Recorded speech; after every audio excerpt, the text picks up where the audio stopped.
Hi guys! So tara, bisitahin natin tong rainfall or rainfall dito sa Switzerland. Ayan. So, bali ito yung kanilang most powerful waterfall. Isa rin itong pinakamalaking waterfall dito sa buong Europe, guys. Ayan. So, bali yung binayaran ko ditong entrance fee or entrance ay nasa 5 Swiss franc. Ayan, napakamura lang po. Kaya gora na. Kapag bibisita ka dito sa Switzerland. Ayan. So, yung may pa-boat din sila, guys. Bali, nasa 15-ish yata yun. Hindi ako sure, guys, ha. Pagka pupunta kayo dyan, tanong nyo na lang. Tapos, hindi rin ako sure kung nasa 30 minutes or 1 hour yung pa-boat nila. So, yun. Yan yung mga dapat ninyong itanong na lang. Kasi, hindi naman ako nag-boat dahil takot ang person na sumakay ng boat. Ayan. At hindi marunong lumangoy. Kaya hindi ko po masyadong naitanong ang mga bagay na yan. So, bali mga 2 to 3 hours, okay na yung pamamasyal nyo dito, guys. Ayan. So, ang masasabi ko lang, napakaganda ng place. Highly recommended kasi ang ganda ng view. Ayan. Lalo na yung lagaslas ng tubig, nakaka-relax. Pero, wag lang masyadong malapit kasi medyo nakakatakot na siya. Ganun yung factor sa akin. Kasi medyo, ang lakas talaga nung impact nung hampas ng dahil nga, ang laki niya. Ang laki nitong falls na to. Ayan. So, yun lang ang masasabi ko. So, pagka bumisita kayo ng Switzerland, guys, wag na wag ninyong kalilimutan na puntahan ito or madaanan man lang itong rainfall kasi talagang worth visiting siya. Yun lang.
So, konting tip lang, guys, pag pupunta kayo ng Switzerland, make sure na may pocket money kayo na Swiss franc.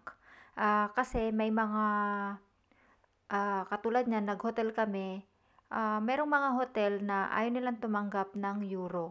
Pwede kayong gumamit ng cards, pero nung nagbayad kasi kami, cash, ayaw nilang tumanggap ng euro. So, mas prefer nila ang ibabayad mo sa kanila is Swiss franc, ayan. So, dapat lagi kayong may, ano, nakahandang Swiss franc na pera. Pero pwede rin naman kayong magbayad sa mga restaurant ng euro, pero parang mas mahal yung binayaran ninyo pagka euro yung pinambayad ninyo, ganun. Siguro kasi nung nagpunta kami doon, medyo mataas yung palitan ng Swiss franc, kaya parang yung value ng pera namin ay napakaliit lang, ganun. Kaya parang mas magastos kapag ka naka-euro ka. So, meron dyan sa mga stasyon ng tren, hindi ko sure kung ano yung pangalan niya, basta parang SPB something, ayan.